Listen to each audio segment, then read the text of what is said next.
میرا نام شمائلہ ہے۔ میں بہاولپور شہر کی رہنے والی ہوں۔ میری عمر 17 سال ہے اور میں اپنے خاندان میں سب سے حسین لڑکی تھی۔ مجھے ہمیشہ سے ہی امیر ہونے کا بہت شوق تھا۔ میری امی کہتی تھی کہ امیر ہونے کے 2 ہی طریقے ہیں، یا تو خود اتنا پیسہ کما لو کہ آپ امیر ہو جاؤ، یا پھر کسی ایسے انسان سے شادی کر لو جس کے پاس پہلے سے ہی سب کچھ ہو۔ اس کے علاوہ تو کوئی اور راستہ نہیں ہے۔ لیکن میں خود سے کیسے پیسے کماتی؟ میرے پاس تو کوئی ہنر بھی نہیں تھا اور میں پڑھی لکھی بھی نہیں تھی۔ میرے گھر کے حالات نارمل تھے، ہم لوگ بہت زیادہ امیر نہیں تھے۔ میرے بابا ایک آفس میں چپڑاسی کا کام کرتے تھے، لیکن گھر میں 2 وقت کی روٹی ملتی تھی۔ جو بھی ملتا تھا ہمیشہ کم ہی لگتا تھا۔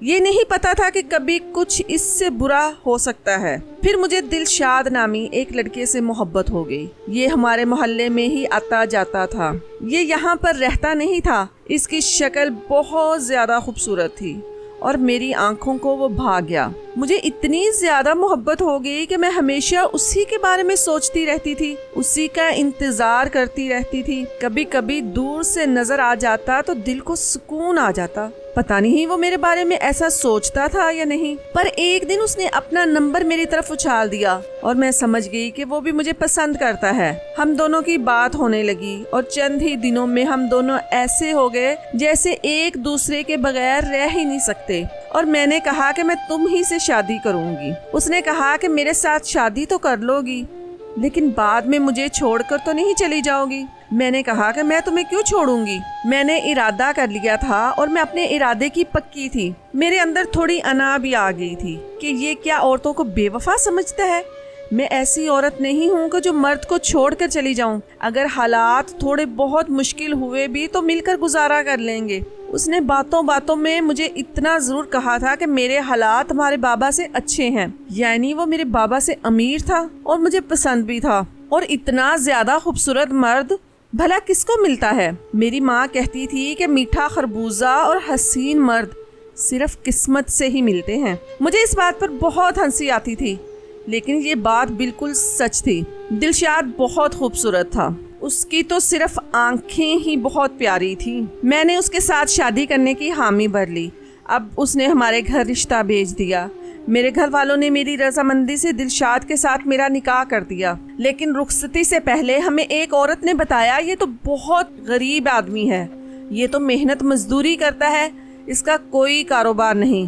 دلشاد نے کہا تھا کہ میرا چھوٹا سا کاروبار ہے۔ جب میں نے یہ بات اس سے پوچھی تو اس نے کہا کہ اس عورت نے تم سے سچ کہا ہے۔ دراصل مجھے تم سے سچی محبت ہو گئی تھی اور میں تمہیں کھونا نہیں چاہتا تھا۔ اگر تمہیں یہ پتہ چل جاتا کہ میں کبھی مزدوری کرتا ہوں اور کبھی نہیں کرتا، کیونکہ میں ایک دہاڑی والا مزدور ہوں، تو تم مجھ سے کبھی بھی شادی نہیں کرتی۔ میں نے دل میں سوچا کہ میری زندگی تو برباد ہو گئی ہے، ایک مزدور سے میری شادی ہو گئی ہے۔ اس سے اچھے تو میرے بابا تھے، کم سے کم ایک محکمے میں تو کام کرتے تھے، ان کی تنخواہ تو آتی تھی۔ لیکن اب میں کیا کرتی؟ میں نے تو محبت میں بڑے بڑے وعدے کیے تھے۔ اگر میں کہتی کہ میں ابھی سے بھی گھبرا گئی ہوں، مستقبل کے اندیشوں نے مجھے گھیر لیا ہے، تو وہ میرے بارے میں کیا سوچے گا؟ وہ یہی سوچتا ہے کہ ساری عورتیں ایسی ہوتی ہیں، صرف امیر مردوں کے پیچھے بھاگتی ہیں، کیونکہ وہ ہمیشہ یہی کہتا تھا کہ عورت کو تو صرف پیسہ ہی چاہیے ہوتا ہے۔ میں اسے بتانا چاہتی تھی کہ ساری عورتیں ایک جیسی نہیں ہوتی، چاہے اس میں خود بھی کیوں نہ خوار ہو جاتی۔ میں نے کہا کہ تم نے جھوٹ بولا، کیونکہ تم مجھ سے محبت کرتے ہو۔ میں نے تمہیں معاف کر دیا، میں تم سے شادی بھی کر لوں گی، لیکن وعدہ کرو کہ اپنے حالات بدلنے کے لیے محنت کرو گے، ہم دونوں مل کے کچھ نہ کچھ کریں گے۔ اس نے کہا ٹھیک ہے، تم جیسا کہو گی ہم ویسا کریں گے۔ میں بڑی پریشان تھی، اگر اس سے طلاق لے لیتی تو مجھ پر طلاق کا دھبا لگ جاتا۔ امی کہتی تھی کہ آج کل تو ان لوگوں کا بھی گزارا نہیں ہوتا جو مہینے کے 30 یا 40 ہزار کماتے ہیں، اور تمہارا شوہر تو مزدوری کا کام کرتا ہے، اس کا سارا حسن 2-3 سال میں ختم ہو جائے گا، پھر ساری زندگی غربت کا رونا روتی رہو گی۔ میرے گھر والے تو مجھے ہی باتیں سناتے تھے، کیونکہ میں نے اپنی پسند کی شادی کی تھی۔ میرے پاس اور کوئی راستہ نہیں تھا۔ میں نے دلشاد سے کہا کہ وہ جلدی جلدی مجھے رخصت کروا کر لے جائے۔ دل میں ایک امید تھی کہ مل کر کچھ نہ کچھ کر لیں گے اور سب ٹھیک ہو جائے گا۔ میں اس کے گھر آ گئی، لیکن یہاں آ کر پتہ چلا کہ واقعی سب کچھ خراب تھا۔ امی ابا نے تھوڑا بہت سامان دیا تھا۔ اب ہمارے پاس فریج اور ٹی وی نہیں تھا۔ دلشاد کے گھر میں پہلے بھی تھوڑا بہت سامان تھا، لیکن وہ استعمال کے قابل ہی نہیں تھا۔ اس نے خود کہا کہ میں تو اکیلا رہتا تھا تو انہی چیزوں کو استعمال کر لیتا تھا، لیکن یہ تمہارے قابل نہیں ہے۔ ہمارے گھر میں بس 2 وقت کی روٹی ملتی تھی اور کچھ بھی نہیں، اور وہ مجھے پورا دن اکیلا چھوڑ کر چلا جاتا۔ ایک دن میں صابن لینے گئی تو صابن کے پیکٹ پر لکھا تھا کہ قرعہ اندازی میں شامل ہو جائیں اور حج اور عمرے کی سعادت حاصل کریں۔ مجھے ہمیشہ سے ہی حج و عمرہ کرنے کا بہت زیادہ شوق تھا۔ اللہ کا گھر دیکھنے کا کس کو شوق نہیں ہوتا۔ میں نے تو یہی سوچا تھا کہ کسی ایسے آدمی سے شادی کروں گی جس کے پاس بہت سارے پیسے ہوں گے اور ہم ہر سال حج یا عمرہ کرنے کے لیے جائیں گے، لیکن یہاں پر تو 2 وقت کی روٹی بھی نہ ملتی تھی، تو اللہ کا گھر کیسے دیکھ پاتی۔ میں نے وہ صابن خرید لیا اور اس کی قرعہ اندازی میں شامل ہو گئی۔ اب میں ایسی چیزوں میں دلچسپی لینے لگی تھی۔ کبھی اخباروں میں سے اشتہار کاٹ دیتی تو کبھی کچھ کر رہی ہوتی۔ مجھے بس امیر ہونا تھا۔ میرا شوہر مجھے اپنے خرچے کے لیے تھوڑے بہت پیسے دیتا تھا۔ یہ بات اچھی تھی کہ وہ بہت اچھا انسان تھا، مجھ سے بہت محبت کرتا تھا۔ اس کو احساس تھا کہ اس نے مجھے خرچہ دینا ہے۔ اگر 200 بھی کماتا تو اس میں سے 100 روپیہ وہ مجھے دیتا، اور میں نے بھی جو پیسے جمع کیے تھے ایک دن جا کر لاٹری کی ٹکٹ لے آئی، لیکن لاٹری نہ نکلی۔ میرے شوہر نے مجھے بہت ڈانٹا اور اس نے کہا کہ یہ پیسے میں نے تمہیں دیے تھے کہ تم اپنے لیے کوئی چیز لے لو، اپنی ایسی چیزیں جو تمہاری ضرورت کی ہو، یا کچھ کھا پی لیا کرو، لیکن تم نے تو سارے پیسے ہی ختم کر دیے، اور دیکھو ہوا بھی کچھ نہیں۔ مجھے بھی بڑا افسوس ہوا۔ میں پوری رات بیٹھ کر روتی رہی۔ سوچا تھا کہ دوبارہ نہیں کروں گی، لیکن امیر ہونے کی خواہش اور اللہ کا گھر دیکھنے کی خواہش نے مجھے پاگل کر رکھا تھا۔ میں ان لوگوں کی طرح بننا چاہتی تھی جو باہر کے ملک کے ٹور کرتے ہیں اور جن کے بڑے بڑے کاروبار ہوتے ہیں، لیکن ایسا کبھی بھی نہیں ہو سکتا تھا۔ میں غربت کی وجہ سے اپنے شوہر سے لڑائی جھگڑا بھی کرتی، وہ بیچارہ خاموش ہو جاتا۔ وہ کہتا کہ میرے پاس تو دینے کے لیے صرف محبت ہی ہے، اگر یہ بھی تمہیں نہیں چاہیے تو میں کچھ نہیں کر سکتا۔ میں نے دلشاد کو کہا تھا کہ وہ کچھ نہ کرے، بس اپنے حالات بدلنے کی کوشش کرے، لیکن جتنا بھی ہم زیادہ پیسہ کمانے کی کوشش کرتے اتنی اس ملک میں مہنگائی بڑھتی جاتی اور ہم وہیں واپس آ جاتے۔ تھوڑے بہت پیسے جمع ہوتے اور پھر وہ خرچ ہو جاتے۔ میری طبیعت بھی خراب رہنے لگی، مجھے ہر روز کوئی نہ کوئی مسئلہ ہوتا اور پھر میری بیماری پر بھی پیسے لگ جاتے۔ مجھے بیمار دیکھ کر وہ پریشان ہو جاتا تھا۔ دلشاد کہتا کہ میں تمہیں ڈاکٹر کے پاس لے جاتا ہوں، دوائی لے کر دیتا ہوں۔ وہ میرا خیال کرتا تھا۔ اس معاملے میں وہ بہت اچھا شوہر تھا۔ اللہ کا شکر ہے کہ اور کوئی مسئلہ نہیں تھا، مسئلہ صرف پیسوں کا تھا، اور یہی سب سے بڑا مسئلہ۔ جہاں بھی مجھے یہ نظر آتا کہ فری حج یا عمرے کی سعادت حاصل کریں، لیکن اس کے لیے آپ کو یہ کرنا پڑے گا، تو میں وہی کر گزرتی۔ اب تو میرے شوہر نے بھی مجھے یہ کہنا شروع کر دیا تھا کہ کوئی فائدہ نہیں ہونا، کیونکہ ہماری شادی کو 3 سال ہونے والے تھے۔ اسی ٹینشن کی وجہ سے ہمارے ہاں بچے بھی پیدا نہیں ہو رہے تھے۔ ایک ڈاکٹر نے کہا کہ آپ کی بیوی اکیلی رہتی ہے، بچہ ہو جائے گا تو اس کے ساتھ اس کا وقت اچھا گزرے گا۔ لیکن جب ہم لیڈی ڈاکٹر کے پاس گئے تو اس نے کہا کہ جب تک یہ ٹینشن لیتی رہے گی تب تک ان کا اندرونی نظام ٹھیک نہیں ہوگا اور یہ ان کے ہاں بچہ نہیں ہوگا، کیونکہ یہ بہت زیادہ کمزور ہے اور باقی کا کام انہوں نے اپنے آپ کو پریشان کر کے کیا ہوا ہے۔ میں راتوں کو اٹھ کر روتی تھی کیونکہ جو میں چاہتی تھی وہ نہیں ہو رہا تھا اور وقت گزرتا چلا جا رہا تھا۔ میں اپنی خواہش کے معاملے میں بہت بے صبری تھی۔ ماں باپ بھی میرا ساتھ نہیں دیتے کیونکہ انہوں نے تو منع کیا تھا، انہوں نے کہا تھا کہ یہ شادی نہ کرنا، نہیں تو پچھتاؤ گی، لیکن میں نے ہی ان کی بات نہیں مانی تھی۔ میں ایک ایسی لڑکی تھی جس نے اپنی پسند کی شادی کی تھی، لیکن میرے خواب پورے نہیں ہوئے تھے۔ میں اپنے شوہر کو چھوڑنا بھی نہیں چاہتی تھی، اسی کے ساتھ رہنا چاہتی تھی۔ میں اللہ تعالیٰ کے سامنے رو پڑتی، روزانہ 5 وقت کی نماز پڑھتی، یہ تو میری پہلے سے ہی عادت تھی اور دعا مانگتے مانگتے میری آنکھوں میں آنسو آ جاتے۔ میرے شوہر کی طبیعت خراب تھی، 3 دن سے اس کی صحیح مزدوری بھی نہیں لگی تھی، لیکن پھر بھی وہ کام کرنے جا رہا تھا۔ اسی طرح 20 دن گزر گئے، ہمارے پاس جو جمع پونجی تھی وہ بھی ختم ہو گئی۔ ہم پچھلے 4 دن سے بھوکے تھے۔ آج میری حالت بہت خراب تھی، میں چارپائی سے اٹھ بھی نہیں پا رہی تھی۔ کسی آس پڑوس نے ہمارا حال تک نہیں پوچھا۔ میرا شوہر میری خاطر بھیک مانگ کر میرے لیے 1 روٹی اور سالن لے آیا۔ وہ کہنے لگا کہ تم کھا لو، اب میں اپنے لیے بھیک مانگ کر کچھ لے آتا ہوں۔ وہ مجھے کھانا دے کر چلا گیا تاکہ میں پیٹ بھر کے کھا لوں، کیونکہ یہ کھانا صرف 1 بندے کے لیے کافی تھا اور ہم 2 لوگ تھے۔ میں نے اسے روکنا چاہا لیکن وہ چلا گیا۔ میری آنکھوں میں آنسو آ گئے۔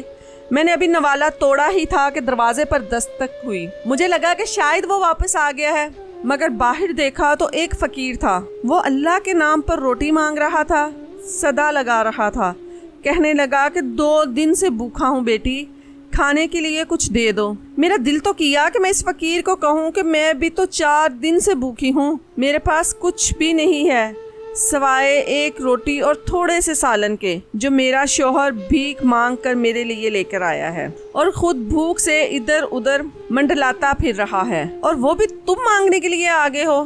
لیکن میں نے ایسا کچھ نہیں کہا۔ میں نے اپنے دل پر پتھر رکھ لیا اور لمبی آہ بھری۔ میں نے کہا کہ رکو بابا، میں روٹی لے کر آتی ہوں۔ میں نے وہی سالن روٹی ایک شاپر میں ڈال کر اسے دے دی۔ اس نے کہا کہ اللہ تمہاری ہر مراد پوری کرے گا۔ میں نے کہا آمین، اور وہ وہاں سے چلا گیا۔ رات ہوئی تو میرا شوہر خالی ہاتھ گھر آ گیا۔ اس نے کہا کہ معاف کرنا، آج کھانے کے لیے کچھ نہیں ملا کیونکہ مجھے کام نہیں مل رہا، اور میں جس سے بھیک مانگتا ہوں وہ مجھے کہتا ہے کہ جوان ہو کر بھیک مانگتے ہوئے شرم نہیں آتی، جاؤ جا کر مزدوری کرو۔ میرے شوہر نے کہا کہ اگر کل کام مل گیا تو آٹا اور دال لے آؤں گا۔ میں نے کہا کوئی بات نہیں، میں نے دوپہر کا کھانا کھایا تھا۔ اس نے کہا کہ ہاں چلو، کم سے کم کچھ تو گیا تمہارے اندر۔ اس کو کیا پتا تھا کہ میں نے دوپہر کا کھانا بھی نہیں کھایا تھا۔ بھوک سے میرے پیٹ میں بہت درد ہو رہا تھا۔ آج کی رات میرے لیے بڑی مشکل تھی۔ مجھے سب کچھ عجیب سا محسوس ہو رہا تھا۔ سارے دکھ پریشانیاں میرے سر پر ناچ رہی تھیں کیونکہ میرا پیٹ خالی تھا۔ مجھے اپنے شوہر پر بھی غصہ آتا تھا کہ اسے کام کیوں نہیں ملتا۔ مجھے میرے خواب پورے کرنے تھے جو پورے نہیں ہو رہے تھے۔ میں نے سوچ لیا تھا کہ اگر ایسا ہی رہا تو میں خودکشی کر لوں گی۔ میرا شوہر بالکل ان پڑھ تھا، بس وہ مستری کے ساتھ مزدوری کرتا۔ اس کی قسمت میں صرف یہی لکھا تھا، اور میری قسمت بھی بالکل اچھی نہیں تھی۔ میں روتے روتے ہی سو گئی۔ میرا شوہر صبح صبح اٹھ کر کام کی تلاش میں چلا گیا۔ گھر میں کھانے کے لیے کچھ نہیں تھا جو وہ ناشتہ کرتا۔ تھوڑی دیر ہی گزری تھی کہ دروازے پر دستک ہوئی، لیکن یہ دستک دینے کا انداز کچھ الگ ہی تھا۔ میں نے کہا کہ کون ہے، تو آگے سے کوئی جواب نہیں آ رہا۔ ظاہر ہے میں بغیر پوچھے تو دروازہ کھولنے والی نہیں تھی۔ مجھے غصہ آ رہا تھا کہ یہ کیا حرکت ہے۔ تھوڑی دیر کے بعد میں نے غصے سے کہا کہ بتاؤ کون ہے، نہیں تو میں پولیس کو بلا لوں گی۔ پھر مجھے 3-4 آدمیوں کی ایک ساتھ بولنے کی آواز آئی۔ میں نے اپنا دوپٹہ ٹھیک کیا اور دروازہ کھول دیا۔ جیسے ہی دروازہ کھولا تو میں حیران ہو گئی کیونکہ سامنے جو لوگ کھڑے تھے وہ تقریباً 8 سے 9 لوگ تھے۔ انہوں نے پینٹ شرٹ پہنی ہوئی تھی۔ مجھے دیکھ کر ان کے چہرے پر نارمل تاثرات تھے، لیکن میں پریشان تھی۔ پھر بھی میرے دماغ میں فوراً یہی بات آئی کہ شاید غلط پتے پہ آگے ہے۔ میں نے کہا کہ جی کس سے بات کرنی ہے آپ کو؟ انہوں نے کہا کہ شمائلہ بی بی سے بات کرنی ہے۔ یہ تو میرا ہی نام تھا۔ میں نے کہا کہ میں ہی شمائلہ ہوں۔ انہوں نے کہا کہ کیا ہم اندر آ سکتے ہیں؟ تو میں نے کہا کہ نہیں، آپ لوگ اندر نہیں آ سکتے۔ میں پاگل تو نہیں تھی کہ غیر مردوں کو گھر میں بلا لیتی، لیکن وہ باہر کھڑے ہو کر بات کیسے کرتے؟ میں نے سوچا کہ دروازہ کھول دیتی ہوں اور اپنے شوہر کو کال کر دیتی ہوں۔ میں نے ایسا ہی کیا، دروازہ کھول کر ان کو سامنے بٹھا دیا اور اپنے شوہر کو بھی کال کر دی۔ وہ بھی آ رہا تھا۔ میں نے کہا کہ جی کیا بات ہے؟ تو انہوں نے کہا کہ آپ نے ہماری کمپنی کا صابن خرید کر قرآن اندازی میں حصہ لیا تھا۔ میں نے کہا کہ جی ہاں۔ تب انہوں نے کہا کہ اس قرآن اندازی میں آپ کا نام نکل آیا ہے اور آپ ایک بندے کے ساتھ حج کی سعادت حاصل کر سکتی ہیں۔ یہ سن کر میرے قدموں تلے سے زمین نکل گئی۔ میں حیران رہ گئی۔ میں نے کہا کہ کیا واقعی؟ انہوں نے کہا کہ بالکل، آپ کا نام قرآن اندازی میں نکلا ہے۔ میرے تو خوشی سے ہاتھ کانپ رہے تھے۔ ایسا لگتا تھا کہ رو دوں گی، لیکن رو نہیں رہی تھی۔ تھوڑی دیر کے بعد میرا شوہر بھی وہاں پر آ گیا اور وہ بھی یہ خوشخبری سن کر حیران ہوا تھا، لیکن میں نے کہا کہ یہ لوگ کچھ اور بھی بتانا چاہتے ہیں، اور ہم دونوں میاں بیوی حیران تھے کہ اب انہوں نے کیا بات کرنی ہے۔ جب انہوں نے ہمیں وہ بات بتائی تو ہم حیران رہ گئے۔ انہوں نے کہا کہ ہماری صابن کی کمپنی پورے 40 سال پرانی ہے، اور آپ نے جو قرآن دازی بھیجی اس کا نمبر بھی 40 تھا، اور ہماری جو کمپنی کے مالک ہیں وہ بھی اپنے 40ویں سالگرہ منا رہے تھے، اس لیے انہوں نے خوش ہو کر آپ لوگوں کے لیے ایک اسپیشل پیکج کا اعلان کیا ہے۔ انہوں نے کہا کہ اتفاق سے یہ جو بھی ہے ان کو انعام دیا جائے، کیونکہ ہماری کمپنی کی سالگرہ اور ان کی سالگرہ ایک ساتھ ہی ہوتی ہے۔ وہ بہت ہی زیادہ اچھے انسان ہیں۔ انہوں نے کافی سارے لوگوں کو حج اور عمرے کروائے تھے۔ حج کا تو آپ لوگوں کا حق تھا، لیکن تحفے کے طور پر انہوں نے آپ کے لیے بہت ہی پیارے 10 مرلے والے گھر کا اعلان کیا ہے۔ جب ہم نے یہ سنا تو ہمارے قدموں تلے سے تو زمین ہی نکل گئی، لیکن اگلے ہی پل ہم یہ سوچنے لگے کہ اتنے بڑے گھر کا کیا کریں گے، اور کیا اتنے بڑے گھر میں بھوکے رہیں گے۔ میں نے یہ بات بھی ان لوگوں کو بتا دی تو انہوں نے کہا کہ آپ فکر نہ کریں، آپ کے شوہر کی نوکری کا انتظام اب ہم کریں گے۔ جہاں پر انہوں نے صابن کی فیکٹری تھی وہاں پر انہوں نے میرے شوہر کو سپروائزر رکھ لیا۔ میرے شوہر نے صرف دیکھنا تھا کہ مزدور ٹھیک سے کام کر رہے ہیں یا نہیں۔ اس کی اچھی خاصی تنخواہ تھی۔ یوں بیٹھے بٹھائے ہمیں گھر بھی مل گیا اور میرے شوہر کو اچھی نوکری بھی مل گئی، اور پھر ہم دونوں حج پر بھی چلے گئے۔ ہم دونوں نے اللہ تعالیٰ کے گھر بھی دیکھ لیا۔ میں اتنی زیادہ پریشان بیٹھی تھی کہ خودکشی کرنے کا ارادہ کر رہی تھی۔ میرے صبر کا پیمانہ لبریز ہو چکا تھا۔ کہتے ہیں کہ جب ایسا ہوتا ہے تو پھر اللہ تعالیٰ آپ کے لیے کوئی ایسا دروازہ کھول دیتا ہے جس کا آپ نے تصور بھی نہیں کیا ہوتا۔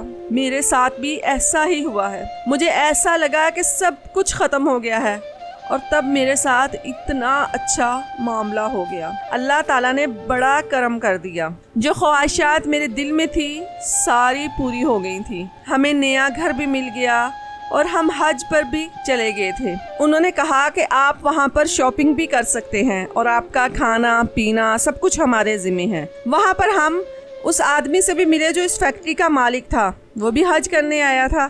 ہم نے اس کا شکریہ ادا کیا، وہ بھی بہت خوش ہوا۔ اس کے بعد ہم واپس آ گئے۔ ہمارے دل و دماغ پوری طرح پرسکون تھے۔ میرا وہ خواب بھی سچا ہو گیا جو میں نے سوچا تھا کہ اپنے شوہر کا ہاتھ پکڑ کر اللہ کے گھر دیکھنے جاؤں گی۔ اللہ تعالیٰ نے میرا یہ خواب بھی پورا کر دیا۔ واپس آئے تو گھر کو سجانے میں کافی ٹائم لگا، پھر رشتہ داروں کو بھی بلایا۔ سب حیران تھے، ہم سے پوچھ رہے تھے کہ یہ کیسے ہو گیا، لیکن اتنے بڑے کام اللہ تعالیٰ کی مرضی کے بغیر تو نہیں ہوتے۔ جو کچھ بھی ہوا اللہ تعالیٰ کی رضا سے ہوا تھا۔ اسی نے ہمیں اپنا گھر دیکھنے کے لیے بلایا تھا، ورنہ بڑے بڑے امیر لوگ ہوتے ہیں، لاکھوں کروڑوں کے خزانے ہوتے ہیں ان کے پاس، لیکن وہ نہیں جا پاتے۔ اب میری زندگی میں سب کچھ ٹھیک تھا، میں بہت خوش ہوں اور پرسکون بھی، اور مجھے کسی بات سے کوئی مسئلہ نہیں۔ جتنا بھی شکر ادا کروں کم ہے، اور سب سے اچھی بات تو یہ ہے کہ میں ماں بننے والی ہوں۔ ڈاکٹر نے کہا تھا کہ جب تک آپ خود کو پرسکون نہیں کریں گی تب تک کچھ ہونے والا نہیں۔ اللہ تعالیٰ نے مجھ پر کرم کر دیا اور میں نے سب کچھ پا لیا۔ آخر میں بس اتنا کہوں گی کہ کبھی بھی نا امید مت ہو، اپنے اللہ تعالیٰ پر بھروسہ رکھیں۔ وہ اپنے بندوں کی اس طرح سے مدد کرتا ہے کہ بندے سوچ بھی نہیں سکتے۔